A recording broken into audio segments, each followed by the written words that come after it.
On est bien dans la région de l'Ouest Cameroun, mesdames, messieurs, bienvenue sur ABK Radio, c'est un plaisir de vous avoir. On vous l'a bien annoncé, il est dans notre studio, monsieur Gilbert Baonla. Il est là et on va lui dire un petit bonjour, mais le temps que Mireille nous le présente. Alors vous êtes Georges Gilbert Baonla Bia, fils de Fungo Baonla Élise et de Barthélemy Bia Bivondo, plus connu sous le nom de Paul Bia. En d'autres termes, le président de la République du Cameroun.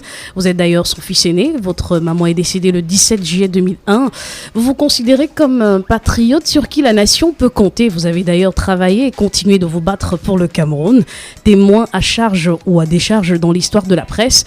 Certains vous appellent l'imperturbable Baonla. Pour ceux qui veulent qu'on survole votre parcours scolaire, vous êtes titulaire d'un bac C très solide et d'une licence en sciences politiques que vous avez obtenue en 1982, licence en sociologie, master en sociologie, docteur en sciences politiques, mention très bien, faut-il le rappeler. Vous compléterez sûrement la liste tout à l'heure au besoin, monsieur Baonla. Vous êtes surtout nanti des diplômes qui vous donnent l'autorité, l'onction de parler politique sur la scène camerounaise et même internationale. Vous êtes un fin communicateur qui, dans son parcours, est passé au centre des Nations Unies. De vos rêves de mathématicien ou pilote, vous portez plutôt d'autres casquettes. Vous nous direz tout à l'heure si votre passion pour les questions de la vie politique vous vient de votre grand-mère maternelle Esther Mbok, qui, dans les années très lointaines, était liée aux affaires politiques. Vous n'aimez pas faire les coups bêtes, surtout quand vous êtes dans votre droit. Vous aimez parler librement, sans complaisance, mais vous défendez le chef de l'État et dites qu'il est très mal entouré, ce qui ne vous laisse pas sans ennemis. Des amis aussi, vous en avez énormément. Et ce matin, nous vous faisons l'honneur, nous vous recevons et vous nous faites honneur de nous rendre visite sur ABK Radio. Bienvenue, monsieur Georges Gilbert Baonla Bia. Bonjour. Alors, est-ce qu'on devrait mettre le Bia à la fin de votre nom? Je préfère souvent qu'on m'appelle Baonla Georges Gilbert. Ok. Maintenant, Bia, c'est ce qu'on appelle le patronyme de la famille. C'est tout à fait normal que vous ayez les us de votre parent. Donc, c'est un peu ça. Donc, ce que vous appelez Baonla Bia, ça ne me gêne pas que c'est Baonla Georges Gilbert, c'est la même chose. Bon, là, Georges Bia, alors comment vous vous portez? Vous êtes venu avec un bon nombre de personnes dans ce studio. Est-ce qu'on peut savoir qui vous accompagne exactement? En ce moment et auparavant, vous savez, je ne me dissocie pas du fait que mon statut social, beaucoup plus de famille, me permet d'être plus proche de la citoyenneté, mais il faut quand même qu'il y ait une sécurité en ce moment. Et vous voyez, avec mes tendances et ma vision, il vaut mieux sécuriser mon idéologie avec une bonne sécurité. Ça veut dire que c'est mes gardes du corps et ce qui protège ma vie. C'est une famille qui est très liée à moi. Donc chaque fois que vous me verrez, ils seront là. Et comme on voit le fils, on a bien envie de savoir comment se porte le père aujourd'hui, puisqu'il y a une folle rumeur qu'il a annoncée pour mort depuis quelques jours. Comment vous avez perçu cette rumeur et comment le chef de l'État se porte aujourd'hui? Il se porte bien après le décret du 2 mars. Est-ce que vous l'avez vu? Notamment, ça veut dire que conjointement, nous nous voyons quand il peut. Et en ce moment-ci, l'année électorale est très au parfum. Et puis, je crois qu'il est très pris, au même titre que moi. Sauf qu'avant qu'il ne meure, moi, j'étais déjà présumé être mort je crois qu'en faisant une traçabilité, c'était un citoyen de l'Afrique de l'Ouest qui a annoncé ma mort. Et 3 jours plus tard, il était mort. Sauf que nous sommes vivants. Voilà. Et la dernière fois que vous l'avez vu, c'était quand? Je ne peux pas vous dire tous les jours. Avant que je ne sois ici à Douala, je l'ai vu. Donc, c'est pas un problème. Alors, vous avez dit qu'il se porte relativement bien après le décret du 2 mars. Et il y en a qui ont considéré ce décret du 2 mars, notamment le remaniement ou alors le réaménagement du gouvernement, comme un non-événement. Parce que, disent-ils, le président n'a fait que positionner ses amis en cette année électorale, M. Baonla. L'habitude en politique doit être quelque chose de conséquent. Monsieur Bia, en tant qu'entité politique, chef de l'État, président de la République, est tenu au résultat. S'il a des amis qu'il met dans le gouvernement, ou bien qu'il veut, qu'il copte tout le temps par rapport aux nominations, ça veut dire qu'il attend un résultat. Maintenant, si vous avez des amis qui ne respectent pas votre cahier de charge, ça veut dire qu'ils ne veulent pas que vous puissiez, d'une manière optimale, mener à bien la politique de votre pays. je pense que ce n'est pas un problème d'amis, c'est un problème de choix. Et M. Biya, en tant qu'entité politique et administrateur, parce qu'il a fait l'administration et la grande administration pendant très longtemps, je crois qu'a donné à toutes les couches, pour ne pas dire à tout profil de compétences, la chance d'être aux affaires. C'est pour cela que parfois, vous avez trouvé des gens, le feu Henri Bandolo à l'époque, qui avaient été chassés par M. Ahidjo, par son âme, le feu Ahidjo, je vous l'ai dit, avait été tranquillement dans le gouvernement de Paul Biya, et tout le monde le disait, son niveau, disons, supérieur d'école il avait un BPC. On a du respect pour ça. Vous voyez par exemple avec l'actuel ministre de la décentralisation, nous connaissons qu'il a un parcours assez difficile et miteux en ce qui concerne le cursus scolaire. Nous voulons les valeurs requises dans la République, c'est le sens du patriotisme d'engagement. Maintenant, si autour de cela, il peut s'entourer avec une expertise, je voulais parler du ministre Atangandji. Oui. Vous voyez, donc c'est un peu ça. Ça, c'est purement, excusez-moi, je mets pas mes gants, entre guillemets, la rue qui est représentée aujourd'hui. Parce que quand on voit d'où il part et là où il arrive aujourd'hui, ça veut dire que tout le monde a la chance d'arriver là où il faut, là quand on peut. Ce ne sont pas des... Donc vous associez votre voix à celle de l'opposition pour dire que c'est un gouvernement d'incompétents? Non, pas du tout. Je n'ai pas dit. Quand on parle, une certaine opposition, si vous voulez, si vous dites par exemple quelqu'un qui a un cursus académique assez important comme Maître Akelemuna, qui traîne des casseroles et qui a des appétits assez poussés pour les centimes additionnels, moi aussi je dis c'est pas un cas école. Donc je pense que chaque Camerounais à son niveau va apporter un apport qui va lui permettre que le pays puisse se développer. Moi je regarde le résultat, c'est ça mon problème. Si le résultat est fait, le cahier de charge est fait, et que est respecté, je vous l'ai dit, et que l'option optimale de la souveraineté à travers le peuple est respectée, je ne vois pas pourquoi est-ce qu'on ne donnerait pas la chance à tout le monde. Alors vous parlez de résultats. Comment appréciez-vous jusqu'ici les résultats que peuvent nous apporter justement tous les membres du gouvernement? Aujourd'hui, quand on fait un bilan, moi je fais un bilan, disons que chaque année, mais je veux le prendre en dizaines. Ça veut dire que M. Biya fait 30 ans minimum au pouvoir. Mais quand on regarde le parcours et la traçabilité, il part d'un système inféodé colonial et qui aujourd'hui continue tranquillement à chercher des débrouillardises au niveau de la communauté internationale. Les financements aujourd'hui, en ce qui concerne les projets, ça c'est pour votre bonne gouverne, les projets structurants par exemple ne peuvent pas prospérer du fait que nous sommes hypothétiquement liés à la grande colonie.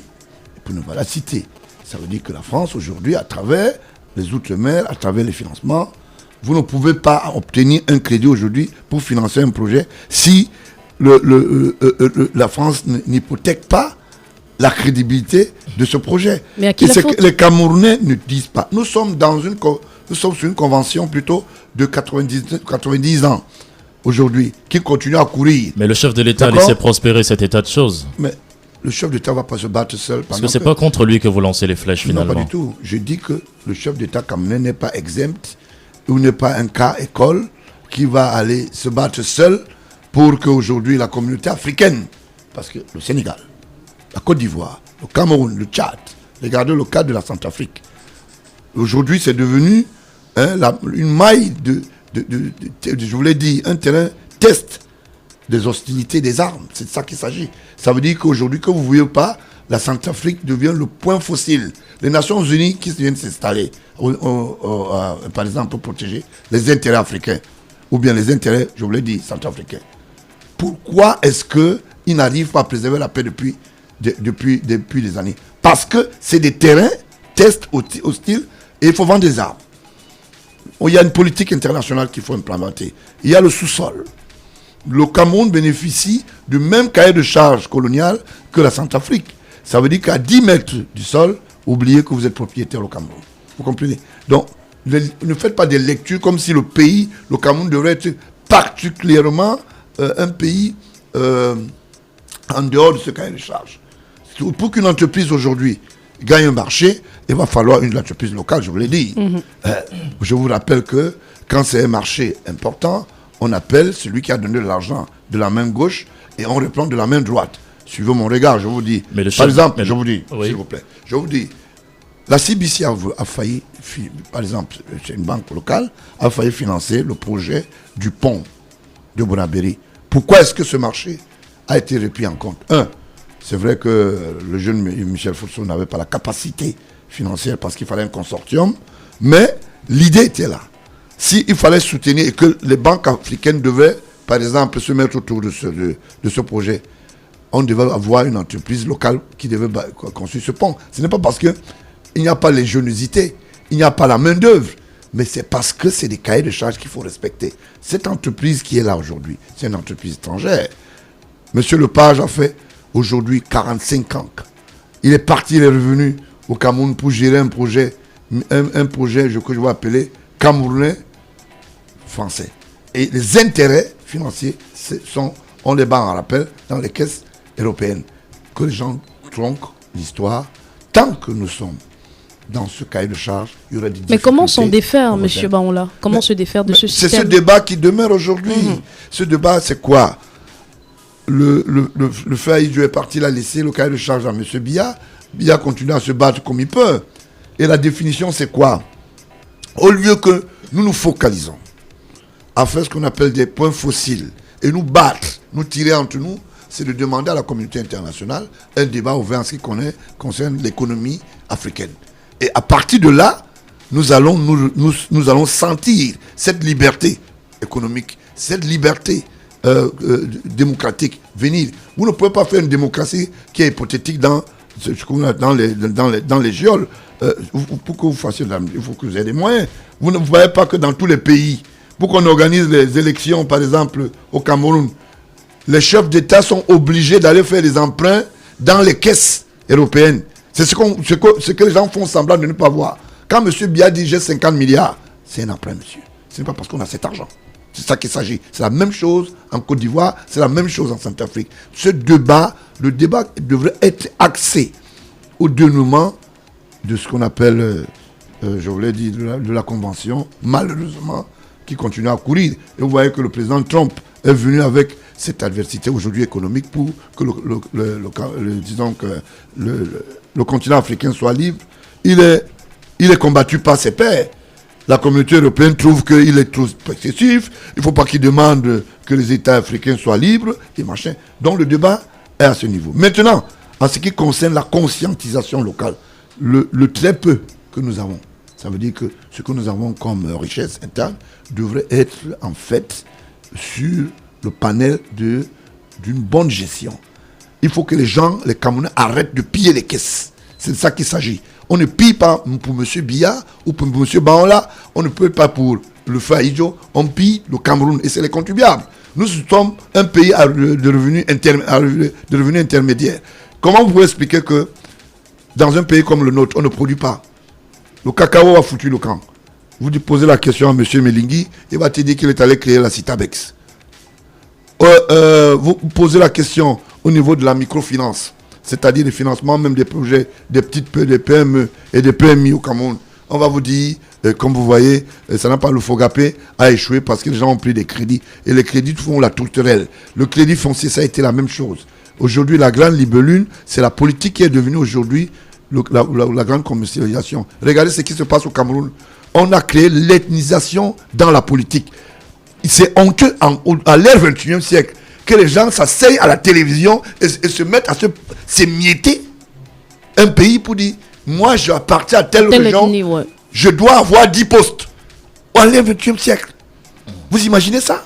Alors cet état de choses peut aussi révéler un petit peu l'échec du gouvernement et notamment l'échec du bilan du chef de l'État qui est à la tête de ce pays depuis bien d'années. Alors on va prendre juste la pub et on reviendra avec vous parcourir les questions d'actualité nationale et internationale puisque vous avez vécu il y a quelque temps, hier d'ailleurs. Je ne vous laisserai pas chuter pour dire que en fait on a un problème.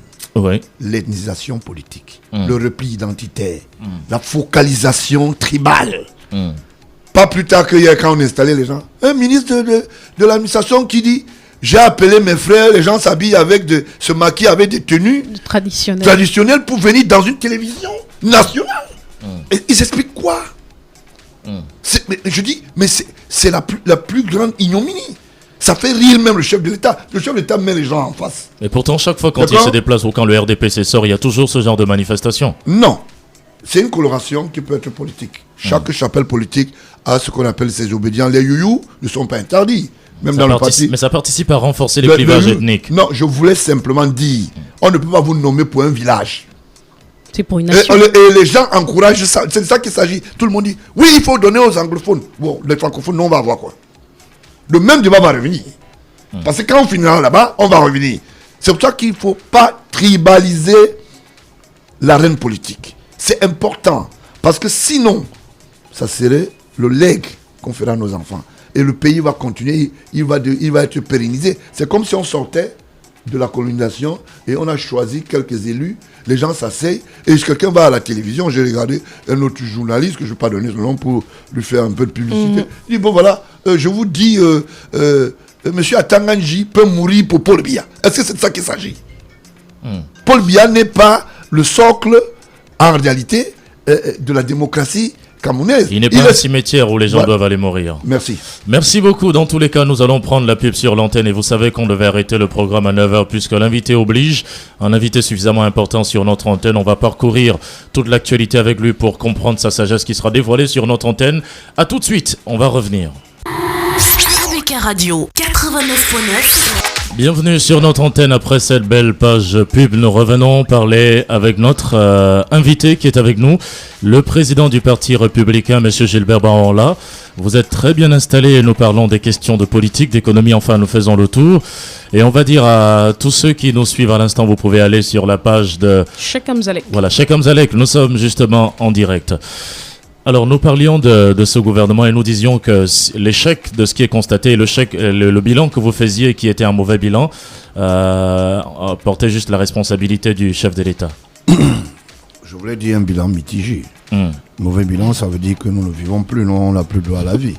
Donc un bilan mitigé, ça veut dire qu'il y a ce qui est bien fait, ce qui est mal fait.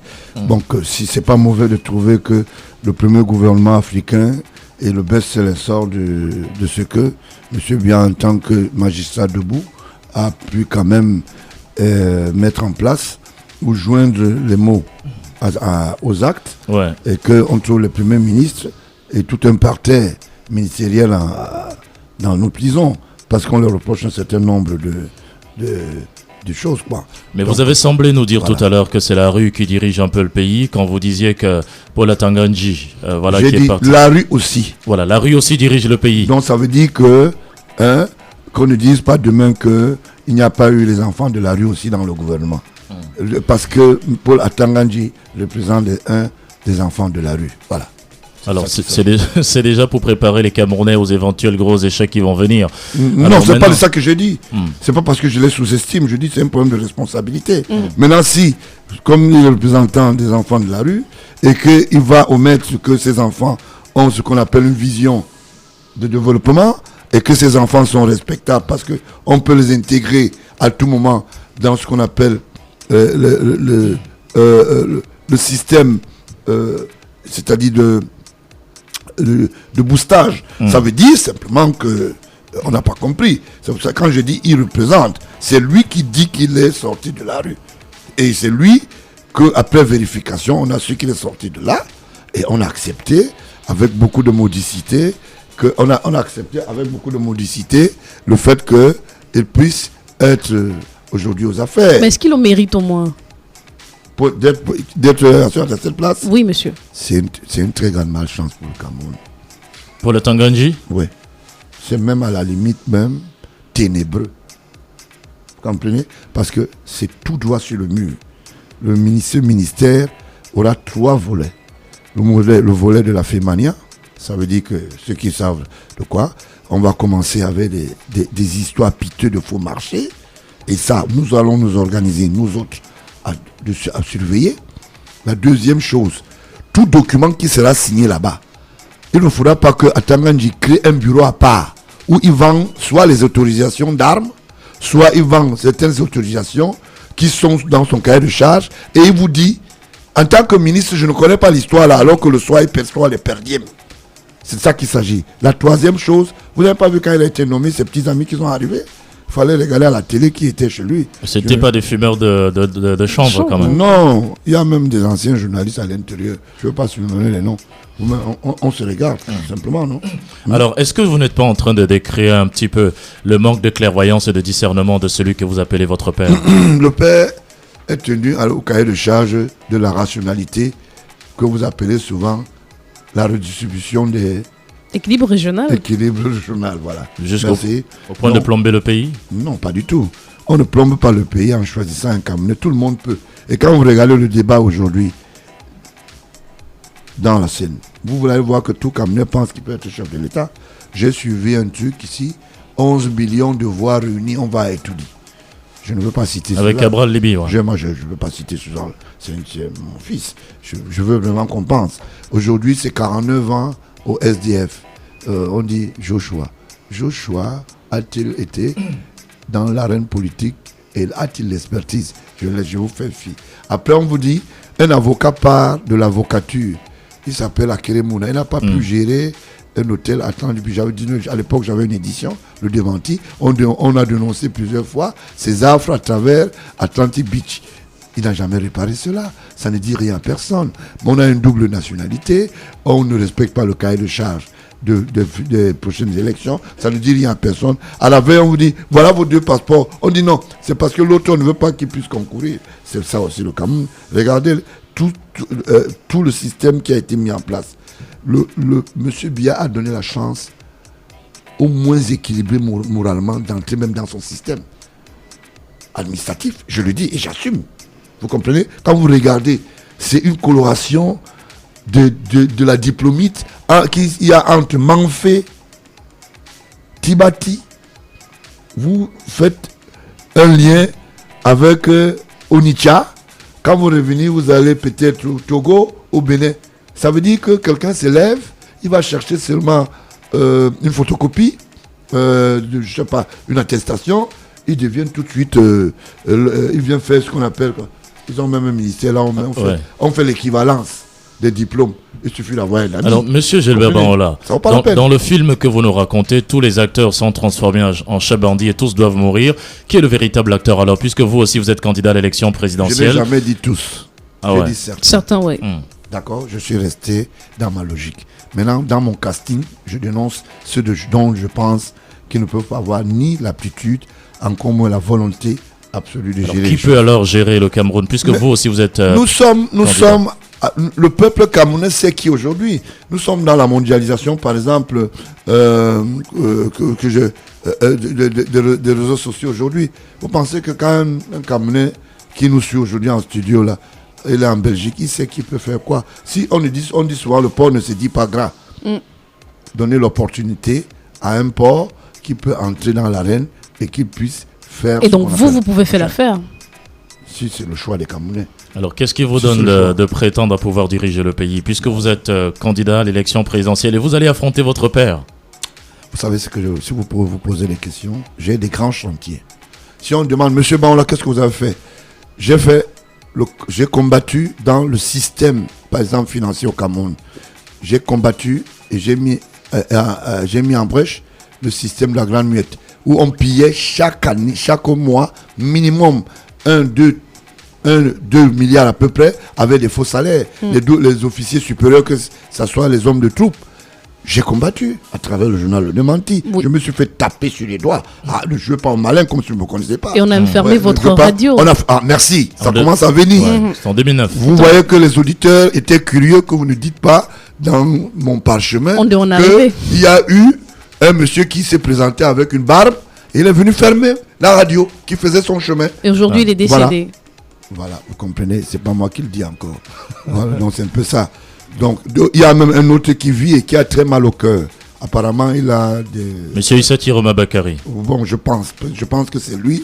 Ça a une consonance. Voilà. Quand je posais des actes, je dénonçais, on disait non, tu es osé. Pourquoi tu poses des actes? Tu vas dire à la radio et tu lis les facsimilés. Ce n'est pas de ça qu'il s'agit, ça c'est pas de la radio. Les mêmes choses sont revenues aujourd'hui et le temps m'a donné raison. Je vous rappelle, et je dis ça aux Camerounais. si vous demandez à la diaspora de voter un chef d'État, c'est M. Bangola qu'on va voter. Vous savez pourquoi?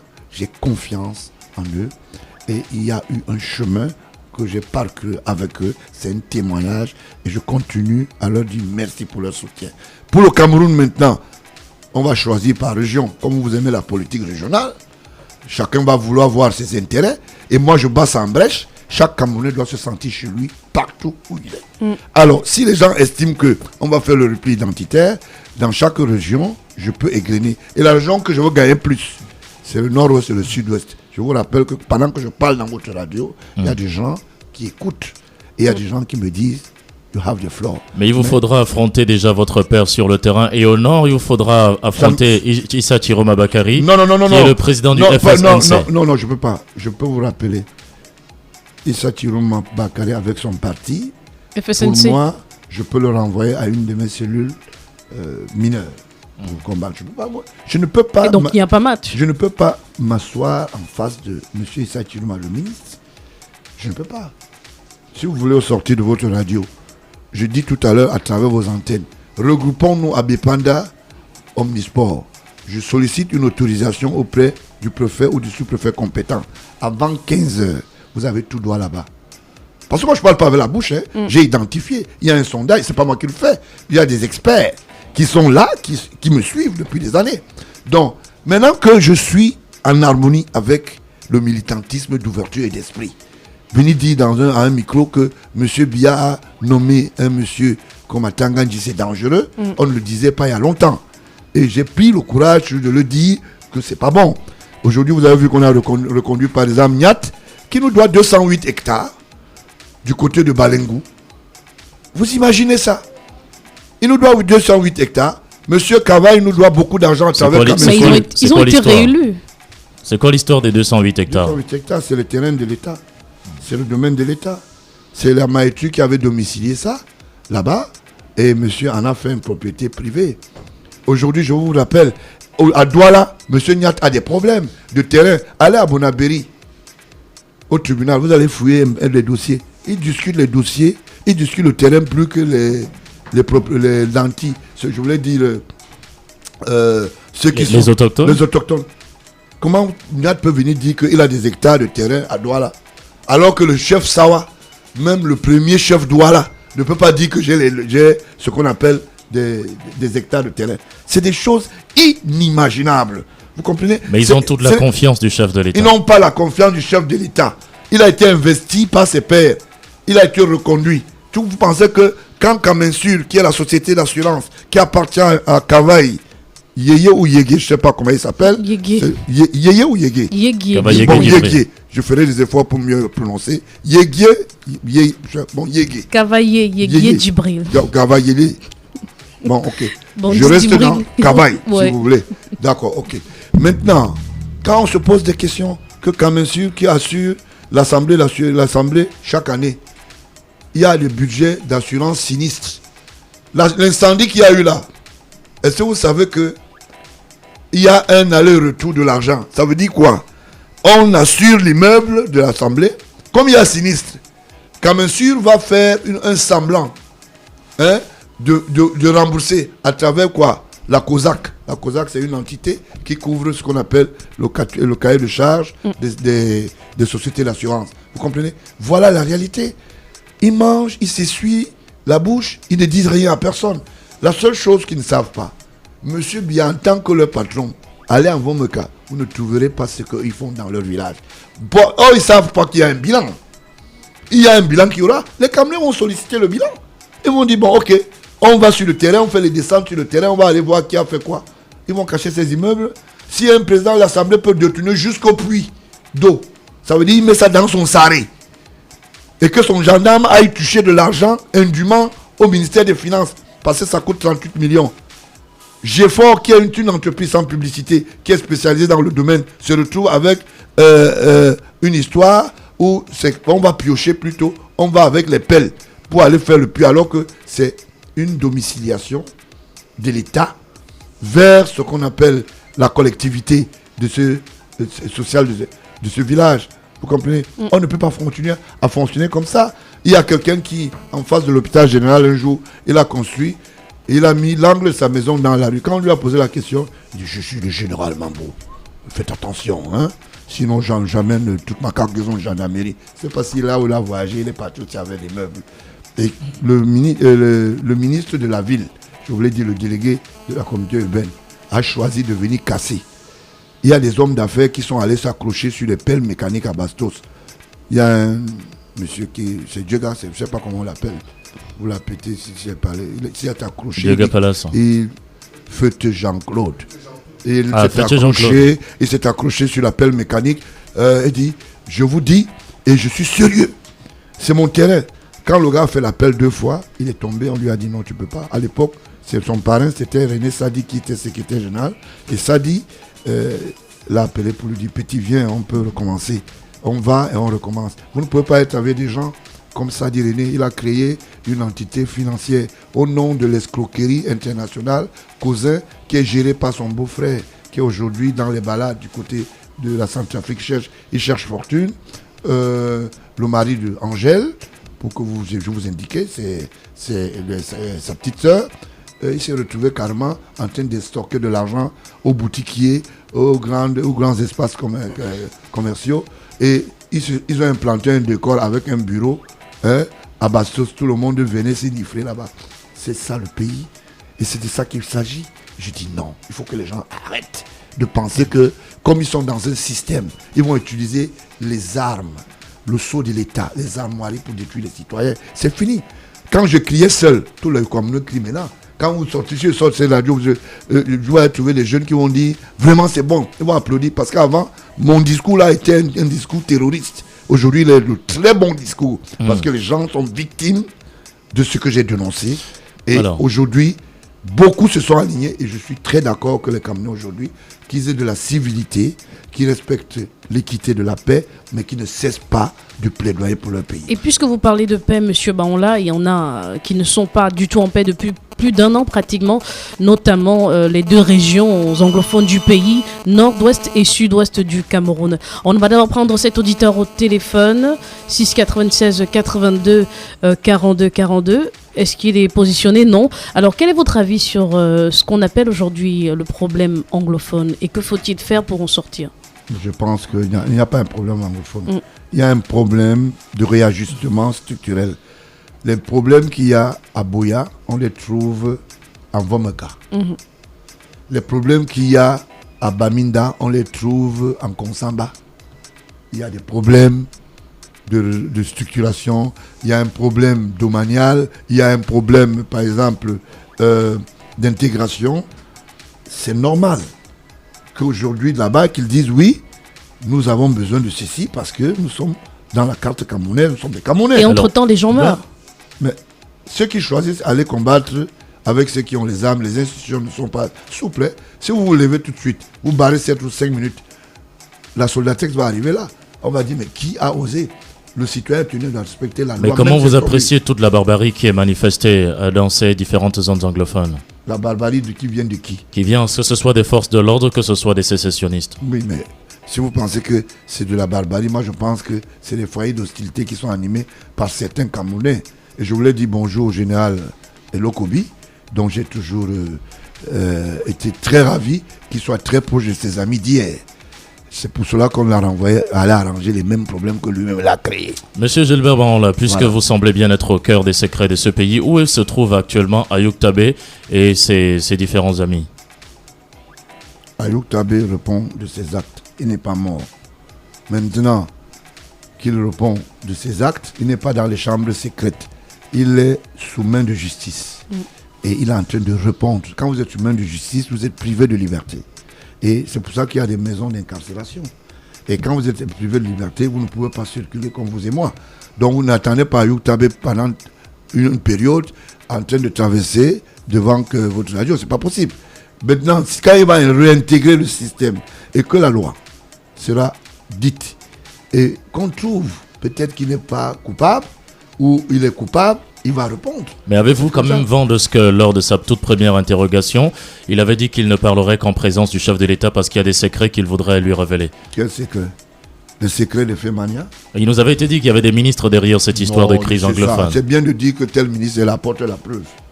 Moi, je ne suis pas d'accord avec les histoires de chantage. C'est le cahier de charge d'Atanganji. La manipulation. Depuis qu'Atanganji est arrivé dans le système, les premiers tracts, c'est lui qui les a trouvés dans le Nord. Est-ce que vous savez que Marafa, qui est aujourd'hui en prison, est le parrain d'Atanganji? Je vous donne cette information. Si vous ne savez pas, elle est bonne. Le commissaire particulier de Marafa, qui a été très proche d'Atanganji, organisait même des réunions chez Atanganji au lieu dit Bastos. L'argent payé pour ce loyer, parce que le Highland Corporation Bank, qui était investi de beaucoup de fissures financières, ne pouvait pas payer le cahier de charge. Quand on a mis Atanganji dehors, qui a payé la première facture, c'est M. Marafa, avant son arrestation. Je vous rappelle, quand Marafa est arrivé au Minat, le même jour on l'a nommé, M. Atanganji est arrivé avec ses pères là-bas, disons c'est un de ses amis, pour aller faire les youyou.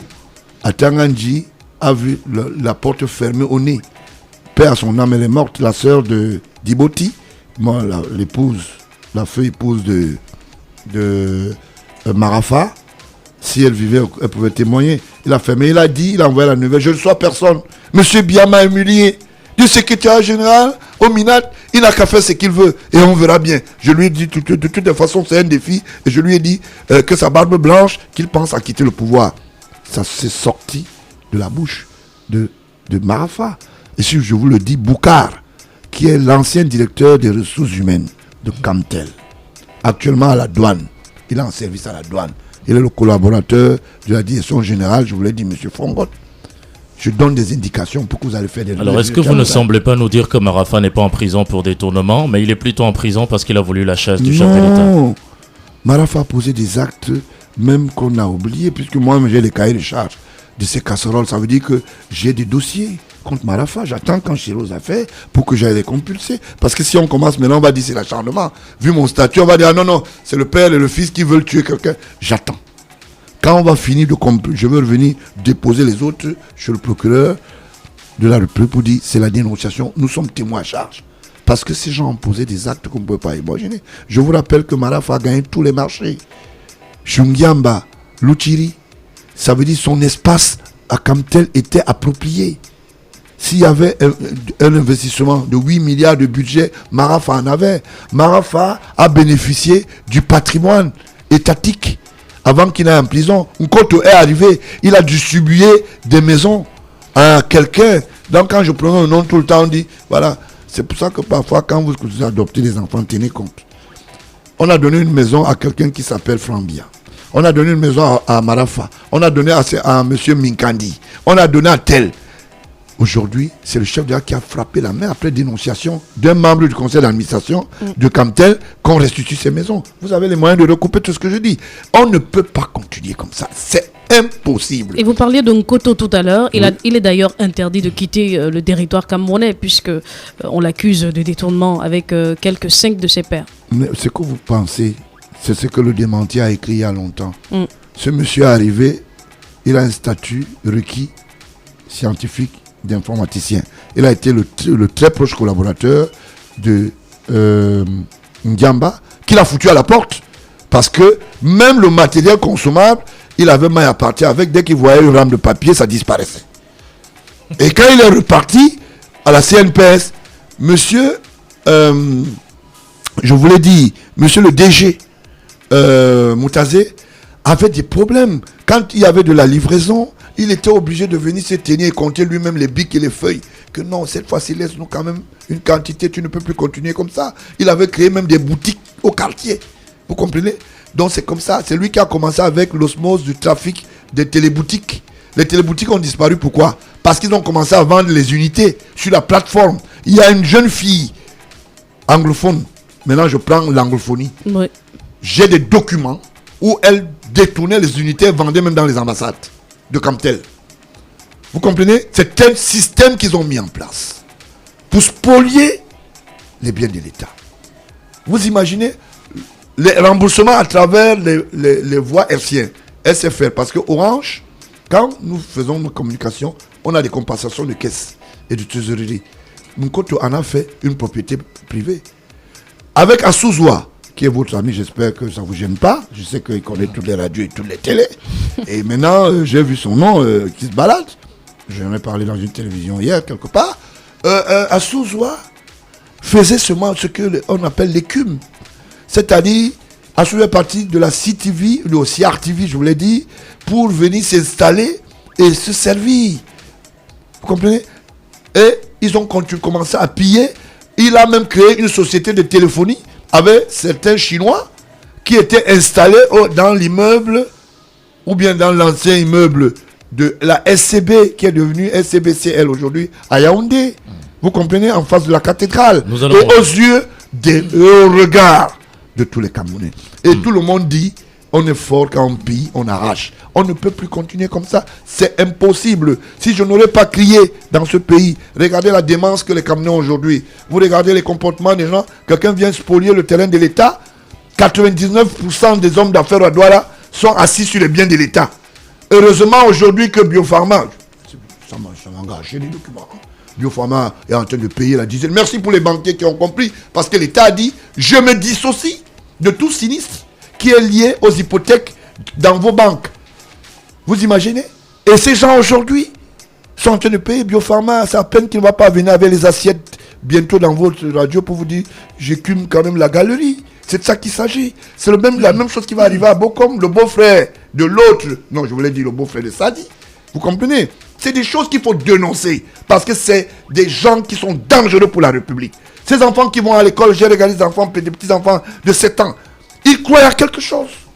Ils croient à un pays. Vous regardez les étudiants, quelqu'un n'a pas de quoi manger. Il va à l'école, il pense à quelque chose. Vous ici, vous êtes des institutions et des micro-entreprises. Ils ne veulent pas que vous éclatez. Parce qu'il y a une certaine redondeur de personnes qui disent non, on va voir, c'est nos enfants qui iront mieux et qui vont nous remplacer. Les autres doivent mourir. Ça ne se passera pas ici. Ma bataille, c'est quoi? Éviter ce qu'on appelle le foyer d'explosion, qu'on devienne comme la Centrafrique, qu'on devienne comme d'autres pays. Moi, je suis épris de paix. Et j'estime qu'on doit défendre cette paix jusqu'à la dernière énergie. Que ce soit les amis de M. Paul Biya, nous allons les combattre ensemble. Moi, je les combats. Voilà. Donc, je ne voulais pas tenir le langage ici. Moi, mon langage est clair. Et je le dis tous les jours à monsieur mon père que celui qui va toucher le Cameroun va me toucher. Et je n'accepterai jamais que quelqu'un tape sur le Cameroun parce que le Cameroun appartient à tous les Camerounais. Et même si c'est votre père qui touche le Cameroun, vous allez le voir au front, au téléphone. Non, puisque je parle des affaires, quand il nomme quelqu'un, j'ai dit tout à l'heure qu'on a reconduit un spolieur des biens publics. Alors au téléphone, monsieur Nyadji Pendji. Vous comprenez au téléphone 6 96 82 42 42 6 96 82 42 42. Appelez-nous et posez votre question à Gilbert Baranla qui est là, il est président du Parti républicain. Alors monsieur Gilbert Baranla, on va vous donner 2 ou 3 noms et de ministres et vous allez nous dire exactement ce que vous pensez d'eux. Mais nous allons commencer par convoquer un petit peu votre esprit de journaliste puisque vous étiez patron du groupe de presse Le Démenti et vous savez bien ce que le journaliste Assiri Karistan Isseri a subi il y a quelques jours, 2 jours seulement à la résidence de Edgar Alam Ebengo alors qu'il est allé faire un reportage pour prendre les émotions du ministre déchu. Mais à ce moment-là, il a été tabassé, déshabillé et jeté à la cage aux chiens. Vous allez nous répondre tout à l'heure. On prend d'abord l'appel au téléphone. Allô, allô. Bonjour. Bonjour. Bonjour monsieur, on vous appelle comment? Je m'appelle Gilbert Nagil. Pardon? Gilbert Nagil. Gilbert Nagil. Posez votre question. Voilà. C'est un plaisir de découvrir votre radio avec des invités aussi fascinants chaque jour, ce qui fait qu'on s'accroche à votre radio. Merci beaucoup. Voilà. Merci. Donc la question, je voulais d'abord savoir, vous avez posé une question à Baranla, à monsieur Baranla. Oui. Je dis d'abord un coup de chapeau pour son parti parce que je crois le 20 mai dernier, j'ai vu une foule, le défilé du parti de monsieur Baranla, c'était c'est-à-dire qu'on ne pouvait pas décrire ça. Seul le RDPC peut-être pouvait le rivaliser. Il y avait tellement de gens et des gens qui étaient à côté de moi disaient bon, sûrement il a donné l'argent pour que les gens viennent discuter pour lui. Bon, maintenant ma question est la suivante. Vous avez dit il doit affronter son père, mais il n'a pas répondu à cette question. Bon, je ne sais pas, peut-être il a oublié de répondre. Comment se sent-il quand il va l'affronter donc? Et puis ensuite, quand il parle de Fambia, il l'appelle sur d'un autre gars, il a par exemple dit quelqu'un qui s'appelle, et une fois dans une télévision, il a même dit que ce n'était pas épousée par le fils de M. Paul Biya. Ouais. Bon, lui tire tout ce courage-là, et voilà, et je souhaiterais qu'il ait un programme où il va intervenir régulièrement dans votre radio, parce que à Yaoundé, une fois j'étais, il intervenait régulièrement dans une radio, je sais pas si ici. Donc je souhaiterais qu'à Douala ce soit pareil, où donc, chaque fois on aura l'occasion de l'écouter, parce qu'il dit certaines choses où c'est n'importe qui ne peut pas dire. Voilà. Merci beaucoup. Alors, Monsieur Ban, là, Gilbert, voilà l'auditeur qui vous sollicite. Il souhaiterait que vous soyez là un petit peu tout le temps avec nous et qu'on puisse vous prendre par téléphone et que vous soyez là un petit peu tout le temps. Donc voilà, c'est la voix du peuple et c'est aussi la voix de Dieu. Merci de le confirmer, vous serez de temps en temps avec nous. Mais avant, vous répondez à la question. Pourquoi vous parlez de Franck Biya avec un autre œil. ouais. Vous dites qu'il n'est pas le fils du chef de l'État. C'est la question de Gilbert Nazi. J'avais dit ça dans une télévision, pour ne pas la citer, Canal 2. Quand j'ai dit ça, ça a fait l'objet d'un scandale. Si vous voulez dire que Franck Biya est le fils de Paul Biya, ça veut dire que c'est un président incestueux. Ce n'est pas un cas école.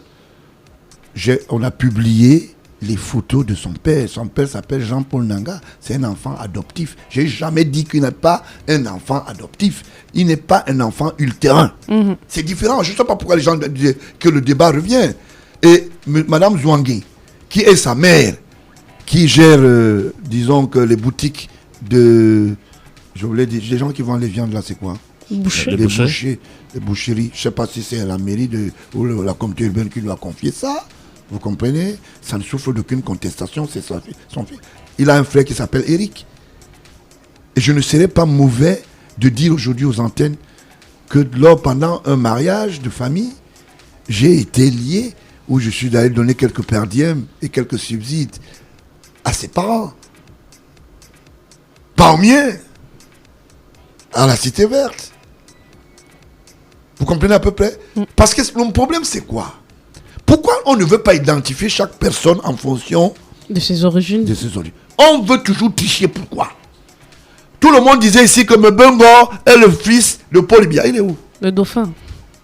Le fils d'abord. Tout le monde, on vous dit, on ne peut pas bouger. J'ai commencé à dénoncer Mbongo quand il était ministre de la Défense. J'ai même été pris à partie par une certaine presse irresponsable. Aujourd'hui, tout le monde a retiré. Ah non, ce n'est pas son fils, je crois que...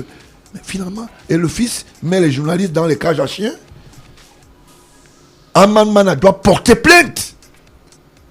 Je le dis, petit frère, porte plainte, c'est pas normal. C'est se foutre de la gueule de tous les Camerounais, en plus de la profession. Il faut porter plainte régulièrement. Maintenant, quand je parle de Franck, pour moi, ce n'est pas un débat. Je voulais poser les bases et aller fondamentalement à travers cette base, décrire pourquoi on veut. Pourquoi on dit que c'est Franck? Franck est le fils de Paul Biya. Parce que Franck est une manne du grand gangstérisme. Il est lié dans les histoires de casserole. Maintenant, donc c'est un gangster. Je voulais vous dire, vous avez dit quelque chose tout à l'heure, mais elle est maligne, votre collaboratrice Mireille. Vous savez pourquoi Mireille ne parle pas trop de Camtel ce matin? Dites-moi. Je vous dis pourquoi. Parce que Franck est mêlé. Vrai ou faux? Ah, dites-nous. Non, mais je vous le dis. C'est vous qui le dites, président. Non, je vous le dis. Maintenant, tout le monde fuit le dossier depuis qu'on a envoyé dans l'arène et dans le réseau. Personne ne parle plus du dossier. Et subitement, c'est le calme plat. Je vous rappelle qu'il y a quelque temps, on a reproché en Koto la parcimonie de vendre. Ils ont un système d'achalandage, disons que financier. Ils ont mis Camtel dans la bourse financière. Il fallait revendre les parts pour qu'on privatise. Les qui étaient à l'origine? Yves-Michel Fosso à travers la CBC, Mbongo, Franck Biya et autres. J'ai l'impression que Mireille ne veut pas qu'on parle de cela. C'est de ce dossier qu'il s'agit. C'est pour ça qu'on poursuit aujourd'hui contre Eman, entre autres. Pour cette gestion, ok. Alors, papa s'est énervé contre le fils et il a ouvert le dossier contre le fils, c'est ça? Parce que quand on va interpeller, Koto va dire, ok, je ne pars pas seul. Voilà ce que le cahier de charge de Franck Biya, voilà le cahier de charge de Belinga Eboutou, voilà le cahier de charge de l'épouse de Belinga Eboutou, voilà le cahier de charge de Minkandi, Voilà le cahier de charge de Tam-Tampion de Et la donc ce présidente. n'est qu'un début. Hein? Voilà le cahier de charge de Ngongo. Ferdinand. Ça va vous étonner. Vous avez compris? Les gens mangent, ils bouffent, ils font n'importe quoi. Ils se foutent la gueule. Donc, ouais, mon voisin, j'habite à Bassos, au quartier Bassos, à Yaoundé.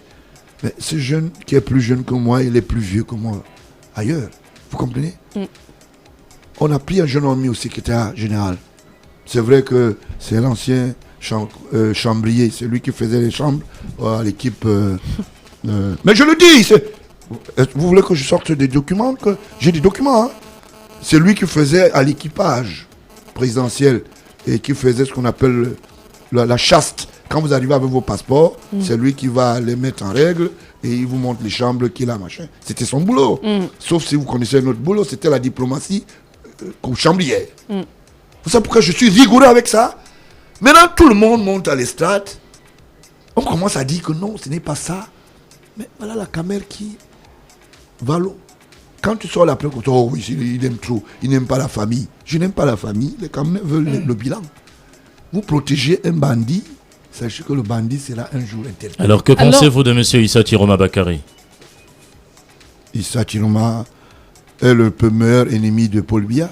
Et il est dans la JBC de Paul Biya. Et j'ai toujours dit à M. Paul Biya, en tant qu'entité, chef de l'État, président de la République, j'espère qu'il fait trop attention. Parce que Issa Chiroma n'oubliera jamais qu'il a été dans une prison à Yoko, qu'il a été un chemin de fer, et le jour où on le prenait, c'est lui qui attendait la milice qui avait été ordonnée pour que cette milice monte pour aller seconder les autres pour faire le putsch. Et Issa Chiroma n'oubliera pas que Issa Adoum était très proche de Issa Chiroma. Donc Issa Adoum et Issa Chiroma ont une bonne convenance congénitale. Issa Chiroma n'oubliera jamais qu'il a été très proche de Dakole. Et Dakole lui avait dit, moi j'aime prendre de l'argent dans les carrefours, dans les bus, dans les carrefours. Et qu'on devrait se servir à la continuité d'Aïdjo qui nous a donné l'héritage du pays. Et que M. Biya s'est opposé à cette mauvaise gestion. Et Issa Chiroma ne sera jamais son... Je vais vous dire quelque chose dont vous allez témoigner. C'est ma radio que Issa Chiroma a vu qu'il devait venir fermer. Il y a combien de radios ici dehors qui n'ont même pas la paperasse? Vous comprenez que la bataille même est bien rangée. Ça veut dire que bon, ok, on va commencer à régler les comptes même à son fils. Alors l'auditeur a posé la question tout à l'heure. Vous allez affronter le président de la République, Paul Biya, à cette élection. Le président sortant, ouais, oui. Vraiment, le président sortant à l'élection présidentielle de cette année. Comment vous sentez-vous, Gilbert? Nazi veut savoir. Nous voulons donner un cas de démocratie, un cas école. Parce que quand je fais, ça serait même une très bonne chose. Et j'estime qu'en Afrique, ils vont prendre ça pour une leçon. Savoir dire qu'on peut, même dans la même maison, avoir des différentes idées, mais pourvu qu'on protège l'intérêt général. Et c'est de ça qu'il s'agit. Je sollicite, à travers votre institution de communication ici, que ça soit aujourd'hui un candidat, que ce ne soit pas Biya, que ce soit une autre, il faut que chaque candidat vienne soutenir son projet de société. Parce que les gens qui viennent et nous disent allez voter, vraiment, c'est de la tricherie. Que tu viennes dire, voilà, je pense que sur le plan portuaire, voici ce que je veux ramener. Sur le plan économique, voici ce que je veux ramener. Sur le plan de la sécurité. Voici ce que je veux ramener. Je crois que ça serait mieux.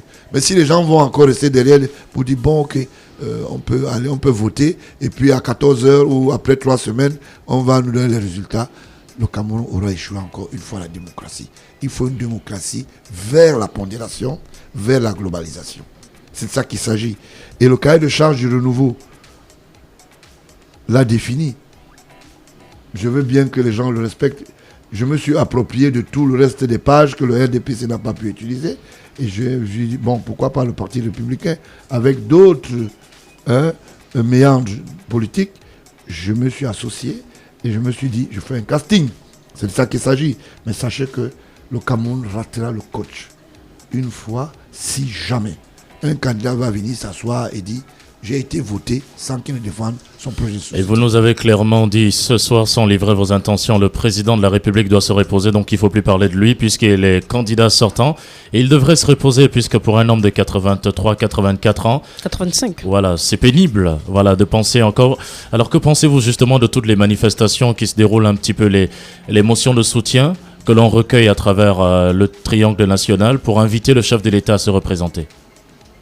Vraiment, même si quelqu'un a 102 ans et qu'il dit qu'il est apte, c'est au Camerounais de choisir le prochain président. Si vous estimez que M. Biya ne doit pas se présenter par rapport à son âge, je dis, si la loi l'autorise, laissez. Maintenant, c'est le peuple qui sanctionne. Si vous trouvez qu'il n'est pas à la bonne place, vous dites, ok, nous ne voulons pas celui-là. Si vous dites que ces barons-là, ne dites pas que c'est son fils, parce qu'il ne faut pas confondre les choses. Et nous sommes restés dans cette logique. J'ai créé un parti, j'ai été encouragé par l'expertise de mon père qui m'a dit, tu vas parce que tu peux. D'accord? Mais il ne m'a pas dit créer un parti pour être un spolieur public, devenir un gangster. C'est de ça qu'il s'agit. Pourquoi on refuse que c'est les urnes qui soient la sanction? Il faut que ce soit les urnes. Pourquoi est-ce qu'on veut toujours nous dire que tel à tel âge? Bon, celui qui va se présenter à 20 ans aura 20 ans, par exemple, 30 ans, si ça l'autorise, selon la loi. Ce n'est pas qui veut, c'est qui peut, finalement. Bon, voilà, merci. Donc, ça veut dire, c'est qui veut, mais qui respecte la loi. Ce n'est pas dit qui peut. C'est comme quelqu'un l'avait dit pendant le passage du président Hollande ici. C'est pas qui peut, mais ou bien c'est qui doit, qui veut, qui veut, mais qui peut. Voilà, ce n'est pas de ça qu'il s'agit. Et aujourd'hui, l'aura électorale, vous voyez, il y a une démocratie, on a une liberté d'expression aujourd'hui. Grâce à la bataille, je voulais m'incliner comme ça à une pensée forte. Et ça me va tout droit au cœur. Pius Diaw et moi, nous sommes battus. On s'est battus. Je voulais penser à Séverin Tchunke, mais il a quitté le train. Parce que la bataille de la liberté de la presse, il y a ceux qui l'ont menée et qui ont payé, même parfois par leur liberté. Aujourd'hui, le temps, quand je vois une expertise jeune comme vous avez le toupet, c'est parce que nous, on a marché sur des clous.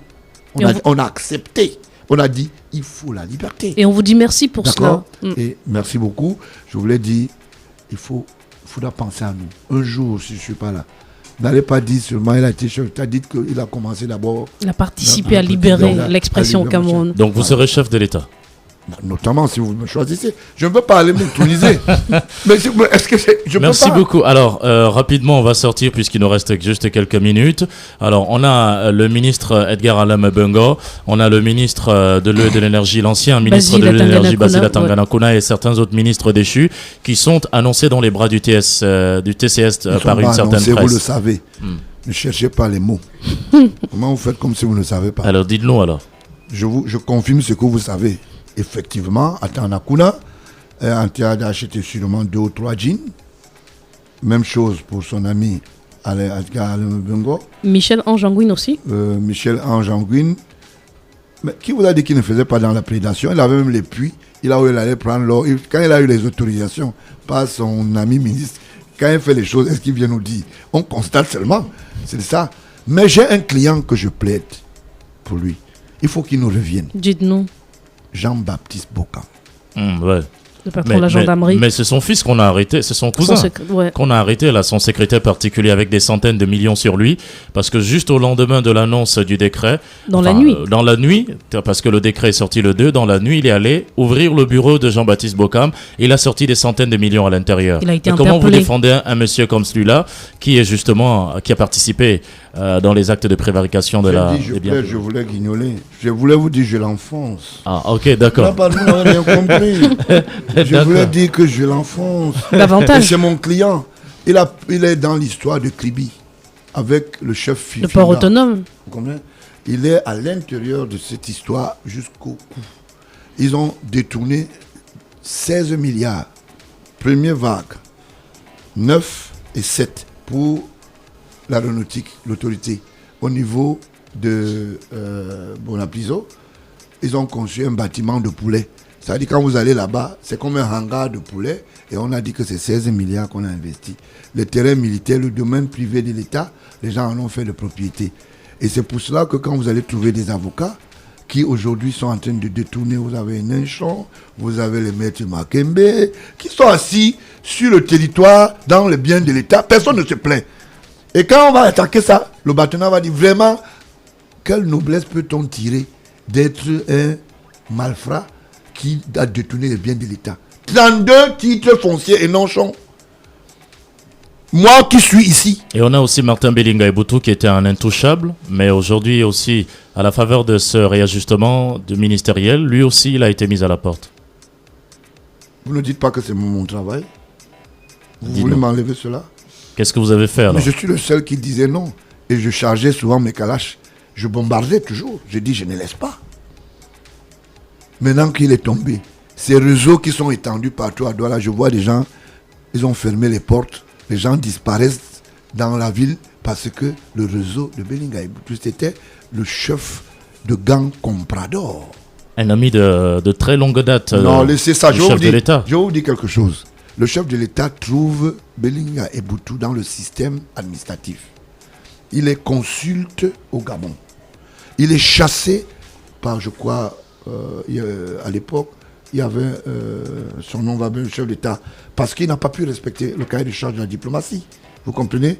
Il le réintègre d'une manière apostolique parce que à l'école de théologie qu'il avait décampé, il lui a dit, ok, bon, tu viens, on va travailler. Belinga Eboutou n'a jamais été l'ami de Paul Biya. Si oui, le voisin du village. Et encore que Vomeka est plus loin que Méo Messala. C'était son homme de main pendant beaucoup d'années. Mais c'est de ça qu'il s'agit. Si vous avez un homme de main et que l'homme de main vous déçoive, vous allez faire comment? Il y a des gens qui disent que c'est Belinga Eboutou qui a demandé de se reposer. Ils font des caricatures à la CRTV. On monte une voiture qui se balade. Et l'autre dit, on monte le tout nouveau chef DCC. J'ai dit à Yolo Sira, chef et directeur du cabinet civil. Vous avez suivi ça dans les antennes, sur les antennes plutôt. Aujourd'hui, le temps m'a donné raison. Alors, monsieur Banla, on sort dans une minute pratiquement de cette émission. Alors, quel message pour la jeunesse camerounaise aujourd'hui qui pratiquement ne rêve plus et voit son avenir assombri? Je voulais le dire de l'antenne. Ils ont piqué que 4%. Nous sommes les gardiens du temple. Je ne suis pas le seul qui fait le boulot. Rentrez ceux de la diaspora, revenez. Le temps est arrivé. D'accord? Et ceux qui sont ici sur place, vous n'avez qu'à prendre une seule arme. Oui pour le changement, oui pour la paix, oui pour le développement. C'est les trois parties. Si nous avons ces trois cartes, ceux qui sont en face ne peuvent pas contre nous. Parce qu'aujourd'hui, la légitimité, c'est que 85% des jeunes aujourd'hui écument ce qu'on appelle l'espace de masse populaire. Comment vous allez faire pour battre 85%? Il n'y a pas moyen. Donc ceux qui vont en retraite sont plus proches de leur cercueil et les jeunes sont plus proches de leur avenir. Que vous voulez ou pas, je dis rentrez chez vous. Quand on est chez quelqu'un, on se sent mieux chez soi. Et par définition, j'interpelle la diaspora pour le dire, les 4%, on a 96% de fortune à gérer dans tous les paliers. D'accord? Il faut rentrer. On a besoin des écoles. On a besoin d'avoir des laboratoires d'expertise. On a besoin d'avoir des grandes cellules de communication. On a besoin d'avoir une nouvelle industrie agricole. On a besoin d'avoir ce qu'on appelle une nouvelle expertise financière au niveau de la bourse internationale. Vous avez des acquis. Rentrez chez vous. Nous, on est restés, on est partis, on est revenus parce qu'on a dit on reste. Il y a beaucoup qui sont tombés dans cette bataille. D'accord? Aujourd'hui, elle est gagnée. Pourquoi? Parce que pendant que je parle ici, le chef d'État suit. Pas parce que moi, parce qu'il est obligé de le faire. Il est à l'écoute des jeunes. Il a dit aux jeunes, osez. On a osé. Il y a d'autres qui sont allés oser dans les caisses en mettant mal les caisses. Moi, je dis non, moi, je ne vais pas là-bas. D'accord? Il a dit aux jeunes, je vous fais confiance. Et il a interpellé les jeunes pendant le 10 février dernier pour lui dire, ça serait plus difficile. C'était pour dire quoi? Quand mon chantier de la lutte contre la corruption va reprendre le service, ne dites pas que j'ai mis Atanakuna à l'intérieur. Ne dites pas que Sokaepe ou Care Hall, géré par un certain Bekolo, pas le Bekolo en partner. En d'autres mots, on vous aura averti. On nous l'a averti. Voilà qui est dit, mesdames, messieurs. Non, oui. non, je voulais. Oui, rapidement, monsieur Baron. Je cherche une maison de location pour un de mes collaborateurs. Mais je suis allé à l'immeuble Camer en face de la Légion. Quand je suis allé à l'intérieur, j'ai demandé au directeur général, l'actuel, je lui demande, monsieur, il n'y a pas d'espace? Il me dit non, il n'y a pas d'espace. Je dis pourquoi? Il me dit, mais tu sais pas que monsieur Néossi, qui est en train d'engager comme ça la direction de décortiquage des machines et de café, qui est sous l'hospice de Moutazé, l'actuel ministre des Finances est en train de dire qu'il ne peut pas partir de l'immeuble. Et je voulais remercier comme ça, pour ne pas le dire, le délégué de la communauté urbaine qui a fait son travail. Il a délivré un bulletin d'arrêt de travaux. C'est bien, parce que c'est comme ça qu'on arrête aussi les prédateurs. Voilà. Donc je cherche domicile. Comme je n'ai pas eu de logement là-bas, sachez que c'est le prochain bureau de M. Moutazé et M. Néossi. Je veux continuer à chercher domicile. Nous allons nous y employer dans tous les cas. Merci beaucoup d'être venu sur notre radio. C'est moi qui dis merci. Et puis nous vous réitérons la question de notre auditeur, ou alors le souhait de notre auditeur de venir de temps en temps justement pour parler à votre peuple, pour parler aux hommes, pour parler aux oreilles averties. Et on a peut-être ce dernier coup de fil que nous allons peut-être prendre avant de partir. Donc c'est terminé. Merci beaucoup. Et on vous dit à demain. Nous serons encore là, 7h-9h dans ABK Matin.